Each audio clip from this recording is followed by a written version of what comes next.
Hello મિત્રો, good morning. આજના આપણા લેક્ચરમાં આપણે મેથ્સ CC 505 એટલે કે એડવાન્સ ન્યુમેરિકલ મેથડ્સ અને લાપ્લાસ ટ્રાન્સફોર્મેશનમાં જે યુનિટ નંબર 1 છે આપણું એ શરૂ કરવાના છે. આ યુનિટ નંબરમાં આપણો જે સૌપ્રથમ ટૉપિક છે કે relation between roots and coefficient, ત્યાંથી આપણે આજે જોશું. બરાબર છે? તો ચાલો આપણે જોઈએ હવે કે relation between roots and coefficient. હવે આપણે જાણીએ છીએ કે જ્યારે આપણી પાસે કોઈ દ્વિઘાત સમીકરણ હોય, બરાબર છે, તો એમાં આપણે રૂટ્સ કઈ રીતના હોય છે તો કે આપણે સિમ્પલ મેથડ કયો હોય તો કે ભાઈ x² અને જે કોન્સ્ટન્ટ ટર્મ છે એ બંનેનો ગુણાકાર થાય એટલો બંનેનો ગુણાકાર આવે. બરાબર છે? ધારો કે આલ્ફા અને બીટા બે રૂટ છે કોના તો કે દ્વિઘાત સમીકરણ ax² + bx + c ના. તો આપણે આલ્ફા ઇન્ટુ બીટા બરાબર શું થાય તો કે -b/a થાય અને આલ્ફા પ્લસ બીટા બરાબર તો કે c/a થાય. તો આ જે છે એ આપણી મેથડ થઈ કોના માટેની તો કે દ્વિઘાત સમીકરણ હોય તો એના જે રૂટ હોય, બરાબર છે, એનો આ રિલેશન થયો, બે રૂટ વચ્ચેનો આ રિલેશન થયો. તો હવે આપણે એ જ વસ્તુ આજે જોવાની છે કે in this section we will see the relations between the roots and the coefficient of the equation f of x equal to 0. f of x equal to 0. Consider the following equation: f of x equal to a0 x raised to n plus a1 x raised to n minus 1 plus a2 x raised to n minus 2 plus up to plus an. હવે અહીંયા આપણી આ પાસે જે equation છે f of x બરાબર એ કેવું છે તો કે n ઘાતવાળું છે. તો આને રૂટ કેટલા હશે એ પણ n હશે, કેમ કે આપણે જાણીએ છીએ કે દ્વિઘાત સમીકરણ હોય તો એને બે રૂટ હોય, ત્રિઘાત હોય 3 ઘાતવાળું હોય તો એને 3 રૂટ હોય. બરાબર છે? તો અહીંયા n ઘાતવાળું છે તો એના રૂટ કેટલા હશે? n સુધી હશે. હવે ધારો કે let α1 α2 up to αn be the root of f of x equal to 0. અહીંયા આપણે ધાર્યું કે ભાઈ f of x equal to 0 જે છે એના રૂટ કોણ છે તો કે α1 α2 up to αn. તો than x minus α1 x minus α2 up to x minus αn are the factor of equation 1. તો આપણું જે ઇક્વેશન 1 છે એના ફેક્ટર કોણ થાય તો કે x minus α1 x minus α2 x minus α3 up to x minus αn. જેમ કે આપણે x² - 2x + 1 હોય તો આપણે એને શું કરીએ તો કે x - 1 નો સ્ક્વેર છે. જો x - 1 નો સ્ક્વેર છે મતલબ કે એનો રૂટ શું થશે? 1 થશે. તો આપણે x² - 2x + 1 = 2 ને શું લખી શકીએ તો કે x - 1 × x - 1 લખીએ છીએ. બરાબર છે? તો એ જ રીતે અહીંયા જો α1 α2 up to αn A route હોય તો આપણે એને કઈ રીતે લખી શકીએ f of x ને તો કે x - α1 × x - α2 up to x - αn. Therefore f of x equal to a0 x - α1 x - α2 x - αn. બરાબર છે? તો ઇક્વલ ટુ શું થશે તો કે a0 એઝ ઇટ ઇઝ રહેશે. ત્યારબાદ આ જે બધા એક્સનો ગુણાકાર, સૌપ્રથમ ધારો કે એક્સનો ગુણાકાર કરીએ તો એ કેટલો મળે તો કે x raised to n મળશે. ત્યારબાદ હવે શું થશે કે હું બધા એક્સનો ગુણાકાર કરું, એક એક્સને બાદ કરી, બરાબર, પહેલો એક્સ નથી લેતો, બાકી બધા તો કે x raised to n - 1 આવશે, પણ એ x raised to n - 1 સાથે α1 ગુણાયેલો હશે. ત્યારબાદ હું બીજાને છોડીશ અને બાકી બધાને કરીશ તો x raised to n - 1 સાથે α2 ગુણાયેલા હશે. તો આવી રીતના α1 જે છે α1 α2 αn બધા જ આવશે વારાફરતી. તો આપણે એને કહી દઈએ કે -summation of α1 × x raised to n - 1. બરાબર છે? ત્યારબાદ પ્લસ, તો હવે જે છે તો કે x raised to n - 2 લ્યો તો આપણે બે જે છે રૂટ α1 અને α2 એકબીજા સાથે ગુણાયેલા હોય, એવી રીતના α2 × α3 આવે, α3 × α4 આવે, અપ ટુ αn - 1 × αn આવે. તો એ શું થશે તો કે summation α1 × α2 × x raised to n - 2. બરાબર છે? પછી માઇનસ આવશે. તો આવી રીતના આગળ વધશે. ક્યાં સુધી જશે તો કે -1 raised to n ઇન્ટુ છેલ્લે શું વધે કે ભાઈ α1 × α2 × α3 અપ ટુ αn. પણ આ -1 બધા છે તો -1 કેટલી ટાઈમ આવે છે? n વખત. તો -1 raised to n into α1 × α2 × α3 up to αn. આને આપણે કહી દઈએ ઇક્વેશન નંબર 2. બરાબર છે? ત્યારબાદ હવે આગળ વધીએ કે where σ α1 α2 αn denotes the sum of product of alpha 1 alpha 2 up to alpha n taken n at a time. હવે જેમ કે આપણી પાસે અહીંયા x raise to n minus થ્રીનો કોફિશિયન્ટ શું છે તો કે summation alpha 1 alpha 2 up to alpha 3, બરાબર. તો એનો મતલબ એવો નથી થતો કે આપણે પહેલાં 3 રૂટનો જ ગુણાકાર લેવાનો છે. એનો મતલબ કેવો થાય કે અલગ અલગ સમયે આપણે 3 રૂટનો ગુણાકાર કરશું. જેમ કે alpha 1 alpha 2 into alpha 3 x raise to n minus 3 plus alpha 2 alpha 3 alpha 4 into x raise to n minus 3 plus alpha 3 alpha 4 into x raise to n minus 3, બરાબર છે. આ સમેશન મળે. તો એનો મતલબ શું થયો કે રૂટ્સનો ગુણાકાર, આપણને જે રૂટ મળે છે એનો ગુણાકાર અને એ બધાનો સરવાળો કે કોઈ જુદા જુદા સમયે, બરાબર છે. હવે આપણે શું કરીએ તો કે ઇક્વેશન 1, આપણી પાસે જે ઇક્વેશન 1 છે, ઇક્વેશન આ 1 શું હતું તો કે f of x equal to a0 x raise to n plus a1 x raise to n minus 1 plus a2 x raise to n minus 2 plus up to an ને ઇક્વેટ કરીએ, મતલબ કે સરખામણી કરીએ કોની સાથે, ઇક્વેશન 2 સાથે. તો આપણને શું મળશે તો કે એક્સ રેસ ટુ એનનો કોફિશિયન્ટ તો બંને બાજુ a રેસ ટુ 0 જ છે, બરાબર છે. ત્યારબાદ ઇક્વેશન 2માં જોઈએ. ઇક્વેશન 2માં x raise to n minus 1નો કોફિશિયન્ટ શું છે તો કે a0, બરાબર. આ a0 અંદર ગુણાશે એટલે કે માઇનસ a0 સમેશન આલ્ફા 1 અને ઇક્વેશન 1માં એ કોણ છે તો કે a1 છે, બરાબર છે. તો સમેશન તો સિગ્મા આલ્ફા 1ને આપણે કરતા બનાવીએ તો શું થાય તો કે માઇનસ a0 a1ના છેદમાં જશે. તો આપણને શું મળશે sigma alpha 1 equal to alpha 1 plus alpha 2 plus up to alpha n equal to minus a1 upon a0, બરાબર છે.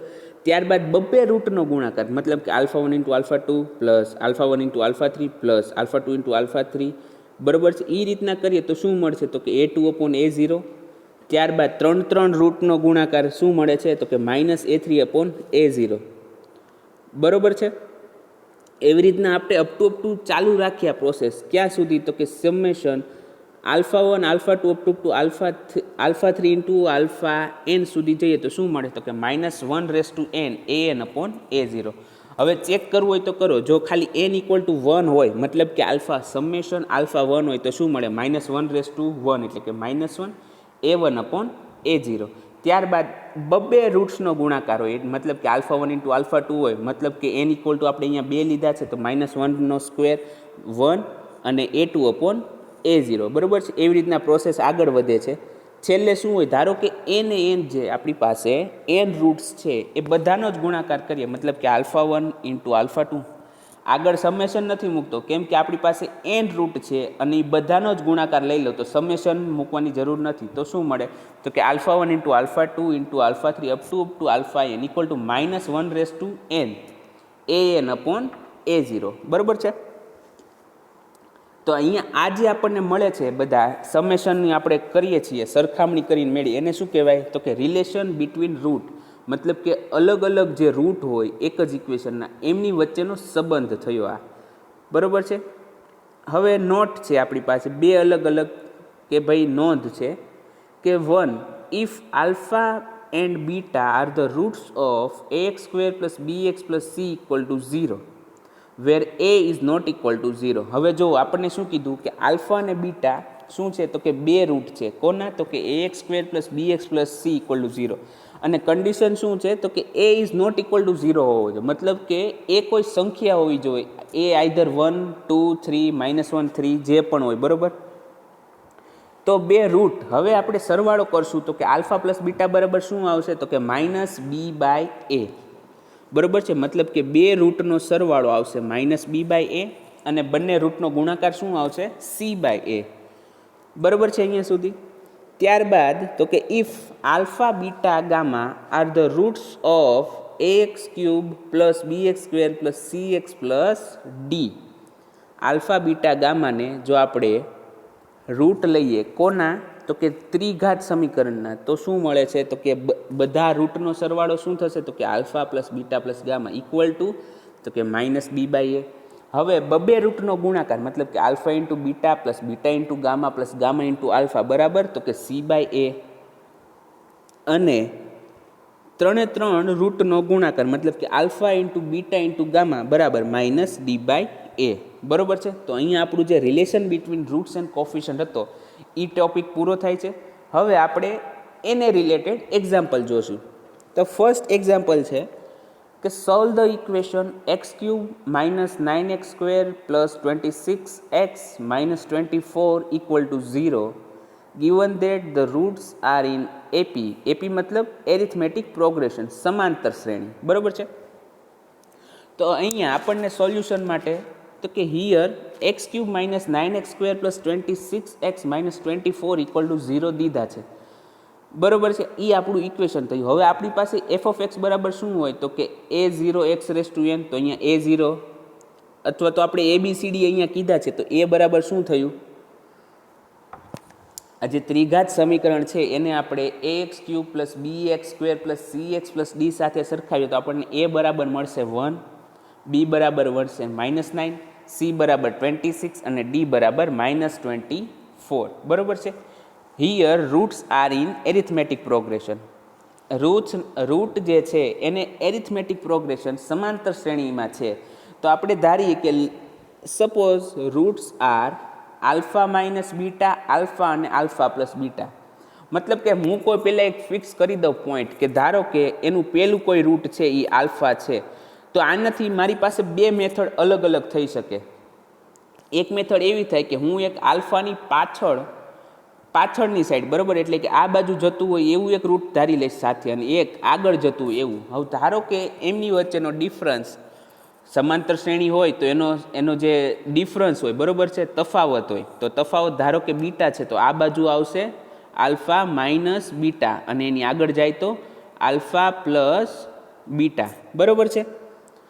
તો હવે ત્રિઘાત સમીકરણ છે તો આપણે પાછું જાણીએ છીએ કે એનો sum alpha plus beta plus gamma બરાબર શું થાય તો કે -b/a. કઈ રીતે તો કે આપણે જે રિલેશન બિટવીન રૂટ્સ જોયા એમાં સૌ પ્રથમ જ શું હતું તો કે summation alpha 1 equal to -b/a થાય, બરાબર છે. -a1/a0, તો અહીંયા a1 ના બદલે b છે અને a0 ના બદલે a છે, તો alpha plus beta plus gamma equal to -b/a, બરાબર છે. તો આલ્ફા બરાબર તો આલ્ફા છે, પછી એનું એક રૂટ શું છે તો કે આલ્ફા માઇનસ બીટા અને એક છે આલ્ફા પ્લસ બીટા. તો ત્રણેયનો સરવાળો કરો, alpha minus beta plus alpha plus beta equal to minus. હવે બી બરાબર શું છે તો કે બી બરાબર છે -9, તો minus of -9/1, minus minus plus અને 9/1 એટલે 9. તો આપણને શું મળશે, બીટા બીટા કેન્સલ થઈ જશે, તો આલ્ફા પ્લસ આલ્ફા એટલે 3 alpha equal two 9, therefore alpha equal two 3, બરાબર. અહીંયા આપણને એક રૂટ મળી ગયું. હવે આપણે શું ગોતવું પડશે તો કે બીટા જો ગોતીએ તો આપણને ડિફરન્સ ખબર પડી જાય, ને ડિફરન્સ ખબર પડી જાય તો બાકીના જે બે અનનોન રૂટ્સ છે એ પણ જાણી જઈએ. તો એના માટે પ્રોસેસ કે પ્રોડક્ટ ઓફ રૂટ્સ, મતલબ કે 3 રૂટનો ગુણાકાર, પ્રોડક્ટ ઓફ રૂટ્સ કીધું છે alpha into beta into gamma બરાબર શું થાય તો કે -d/a. તો કે આલ્ફા બરાબર અહીંયા પહેલું રૂટ શું છે, જો અહીંયા આપણે જે આલ્ફા બીટા અને ગામા લીધા છે એ એક રૂટને સાંકેતિક ભાષામાં દર્શાવવા માટે લીધા છે. બાકી હકીકતમાં આપણો જે કેસ છે એક્ઝામ્પલ, એની અંદર આલ્ફા માઇનસ બીટા, આલ્ફા અને આલ્ફા પ્લસ બીટા છે. તો આપણે એ આલ્ફા માઇનસ બીટા, આલ્ફા અને આલ્ફા પ્લસ બીટા મૂકી દઈએ, તો અહીંયા મૂકી દીધા, અહીંયા રાખ્યા, બરાબર. હવે -d/a, d બરાબર, તો d બરાબર આપણા કેસમાં છે -24, બરાબર છે. તો હવે શું થશે તો કે alpha minus beta into alpha plus beta એટલે કે alpha square minus beta square into alpha થઈ જશે, ઇક્વલ ટુ શું થશે તો કે 24, કેમ કે માઇનસ માઇનસ પ્લસ, આ માઇનસ પ્લસ થઈ ગયો અને 24/21 એટલે કે 24 આવશે. ત્યારબાદ તો કે આલ્ફા ક્યુબ, આલ્ફાને અંદર ગુણીએ તો કે alpha cube minus beta square alpha equal two 24. હવે આલ્ફા આપણી પાસે છે 3, તો 3નો ઘન minus beta square as it is ને આલ્ફા બરાબર 3 ઇક્વલ ટુ 24. તો આ જે બીટા સ્ક્વેર 3 છે એને હું રાઇટ હેન્ડ સાઈડ લઈ જાઉં અને 24 ને લેફ્ટ હેન્ડ સાઈડ, તો શું થશે તો કે 3 ક્યુબ 27 માઇનસ 24 ઇક્વલ ટુ 3. તો 3 બીટા સ્ક્વેર ઇક્વલ ટુ શું આવે છે 3 આવે છે, બરાબર છે. કે ધેરફોર 3 કેન્સલ, તો શું થાય બીટા સ્ક્વેર ઇક્વલ ટુ 1, ને બીટા સ્ક્વેર ક્યારે ઇક્વલ ટુ 1 થાય તો કે બીટા ઇક્વલ ટુ +or -1 હોય તો. હવે આપણી પાસે રૂટ કેવા છે? 3 રૂટ, તો કે આલ્ફા માઇનસ બીટા, આલ્ફા અને આલ્ફા પ્લસ બીટા. હવે ધારો કે હું આલ્ફા બરાબર તો 3 છે જ આપણી પાસે. હવે જો બીટા બરાબર હું 1 લઉં તો શું આવશે? તો કે 3 માઇનસ 1, અહીંયા આવશે 3, અને આલ્ફા પ્લસ બીટા બરાબર 3 પ્લસ 1, એટલે શું આવ્યો આન્સર? તો કે 2, 3 અને 4 આવ્યો, બરાબર. હવે સપોઝ કે હું બીટા બરાબર -1 લઉં, એરિથમેટિક પ્રોગ્રેશનમાં છે અને બીટા આપણને 2 મળે છે, એકમાં +1 મળે છે, એકમાં -1 મળે છે. તો alpha minus beta, alpha minus beta, alpha અને આલ્ફા પ્લસ બીટામાં આલ્ફા બરાબર 3 અને બીટા બરાબર -1 લઉં તો અહીંયા ઓલરેડી માઇનસ છે, તો minus minus plus comma 3 comma alpha plus beta હતો 3 માઇનસ 1, તો આ થશે 4, 3 અને 2. મતલબ કે બીટા બરાબર +or-1 લ્યો તો આપણને રૂટ આપણને શું મળે છે કે 2, 3 અને 4, બરાબર છે. તો અહીંયા જે છે 2, 3 અને 4 એ આપણો જે ફંક્શન જે f(x) આપણને દીધું છે એના રૂટ થઈ ગયા. તો અહીંયા આપણે પહેલો એક્ઝામ્પલ જોઈ લીધો એરિથમેટિક પ્રોગ્રેશનવાળો, બરાબર છે. હવે આપણે નેક્સ્ટ એક્ઝામ્પલ જોઈએ. હવે નેક્સ્ટ એક્ઝામ્પલ છે કે solve the equation 2x³ - 7x² + 7x - 2 = 0 whose roots are in GP. GP મતલબ જીઓમેટ્રિક પ્રોગ્રેશન, સમગુણોત્તર શ્રેણીમાં છે, બરાબર છે. તો હિયર 2x³ - 7x² + 7x - 2 = 0. હવે આને આપણે ax³ + bx² + cx + d સાથે કમ્પેર કરીએ ઇક્વેશન 1 ને, તો શું મળશે? તો કે a = 2, b = -7, c = 7 and d = -2, બરાબર. Here the roots of equation are in GP, so take roots. હવે અહીંયા આપણને જે રૂટ્સ મળે છે એ કેવા છે? તો કે જીઓમેટ્રિક પ્રોગ્રેશનમાં છે, સમગુણોત્તર શ્રેણીમાં. તો આપણે લઈએ કે ધારો કે સૌપ્રથમ રૂટ આપણું આલ્ફા છે, તો એની આગળનું કેવું થશે? તો કે આલ્ફા ઇન્ટુ બીટા, અને અહીંયા કેવું થશે? તો કે આલ્ફા અપોન બીટા. અથવા તમે આવી રીતના કરી શકો કે alpha into beta comma alpha comma alpha beta. Answer બંનેનો સેમ મળશે. આમાં શું થશે? તો કે જે જીપી છે, બરાબર, સમગુણોત્તર જે આપણો આવતો એ કેવો આવે? અહીંયા 1/α બીટા આવે અને આની અંદર બીટા આવશે. બસ ફેર એટલો પડે છે, બાકી બીજું કાંઈ ફેર પડશે નહીં. હવે તો કે ત્રિઘાત છે, તો એના માટે તો કે સમ ઓફ રૂટ શું થશે? તો કે alpha plus beta plus gamma equal to -b/a. તો અહીંયા alpha into beta plus beta plus alpha into beta plus alpha by beta equal to minus, હવે બી બરાબર છે -7, તો માઇનસ માઇનસ +7/2. તો alpha beta square plus alpha beta plus alpha equal to 7/2 beta આવ્યું, બરાબર. આને કહી દો equation number 2. Now product of roots are, હવે રૂટ્સનો ગુણાકાર, તો કે alpha into beta into gamma બરાબર -d/a. જો અહીંયા કન્ફ્યુઝ થવાની જરાય જરૂર નથી, બરાબર. આપણે આલ્ફા અને બીટા અને ગામાને ખાલી એક 3 રૂટ છે એના માટે દર્શાવ્યા છે. હકીકતમાં આપણા રૂટ શું છે? તો કે આલ્ફા બીટા, આલ્ફા અને આલ્ફા બાય બીટા છે. અંતે તો આપણે એ જ મૂકવાનું છે. તો અહીંયા નેક્સ્ટ સ્ટેપમાં એ મૂકી દીધું કે alpha into beta into alpha by beta equal to -d/a છે, તો માઇનસ માઇનસ પ્લસ, અને એ બરાબર શું છે? 2, એટલે કે 1 આવશે. આલ્ફા ક્યુબ ઇક્વલ ટુ 1 આવ્યું છે, તો આલ્ફા બરાબર શું થાય? +or-1. એવું ન થાય, બરાબર. કેમ કે સ્ક્વેર હોત તો આપણે +or-1 મૂકત, પણ અહીંયા ક્યુબ છે, જો +or-1 મૂકો તો આલ્ફા ક્યુબ કરવા જાવ તો એકવાર -1 મળશે અને એકવાર +1 મળશે. મતલબ કે આલ્ફા ઇક્વલ ટુ 1 મળશે ખાલી, બરાબર છે.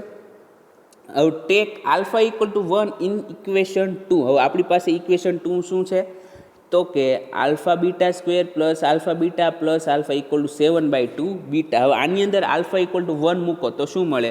તો કે અહીંયા 1 છે એટલે કે બીટા સ્ક્વેર પ્લસ અહીંયા 1 છે એટલે કે બીટા પ્લસ અહીંયા 1 છે અને પ્લસ 7/2 બીટા, બરાબર છે. તો beta square plus beta -7/2 beta plus beta minus 5/2 beta વધશે, beta square -5/2 beta plus 1 equal to 0. 2 ને ક્રોસ મલ્ટીપ્લાય કરીએ તો શું મળે? 2 beta square -5 beta plus 2 equal to 0. હવે અહીંયા કેવું થયું તો કે આ 2 અને અહીંયા 2, 2 દુ 4 અને વચ્ચે છે પોઝિટિવ અને અહીંયા છે -5.